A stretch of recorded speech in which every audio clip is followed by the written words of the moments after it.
যে বিবাহতে যৌতুক নেওয়া হয় এবং গান বাজনা ডিজে বক্স বাজানো হয়, এই বিবাহ করা জায়েজ হবে কি?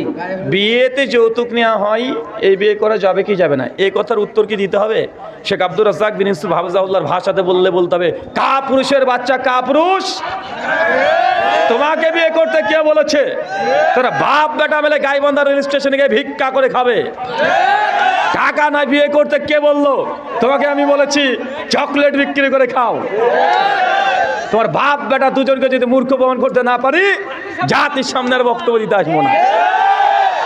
তো আপনাকে বিয়ে করতে কে বলেছে ভাই? আপনাদের বিয়ে তো ফরজ না। আরে এই যুবক তরুণ এ বুঝেই না বাসরাত কি জিনিস। বাসরাতে পর পা ধরে কাদাকাটি করছে, ক্ষমা করো ক্ষমা করো। এ কি রে ভাই? আরে পুরুষ মানুষ বাসরাতে মানে ভাবি থাকবে আলাদা, বরং পুরুষ মানুষ মানে একটা মেয়েকে পছন্দ হয়ে যাবে, শ্বশুরকে গিয়ে বলতে হবে শ্বশুর মশাই, মানে আগে থেকে শ্বশুর বলবেন না, আপনার মেয়েকে পছন্দ হয়েছে, বিয়ে করতে চাই, ক টাকা নেবেন বলেন তো? এ বুঝে পুরুষ যে মেয়েকে আপনার বিয়ে করব, ক টাকা দিতে হবে? মেয়ের বাপকে গিয়ে প্রস্তাব দেবেন, এ পুরুষ নচেত বলছে যে আমাকে ক টাকা দিবেন। আরে পুরুষ মানুষ ও যৌতুক দেয়, মানে মোহর দেয়। কি দেয়? মোহর দেয়। আর কাপুরুষ ও মোহর নেয়। মেয়েরা দুর্বল, ও পুরুষ না। ও পুরুষ না, কি কথা বলেন? ও তো পুরুষ না, দুর্বল। ওই জন্য ওকে টাকা দিতে হয়। না তো তুমি শ্বশুরের কাছ থেকে কি নিচ্ছ? খাট নিচ্ছ, নাও, এক বছর পর বুঝতে পারবে। একটু ঝামেলা হলেই বউ তখন বলে তুমি নিচ্ছ সব, বাপের এটা আমার।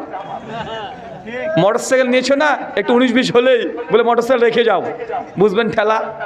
কথায় কথায় অপমান যখন করবে তখন বুঝতে পারবেন জি না। এইভাবে যৌতুক নিয়ে বিয়ে, এটা পরিষ্কার হারাম, গুনাহ কাবিরার অন্তর্ভুক্ত। মেয়ের প্রতি জুলুম, মেয়ের বাপ মার প্রতি জুলুম।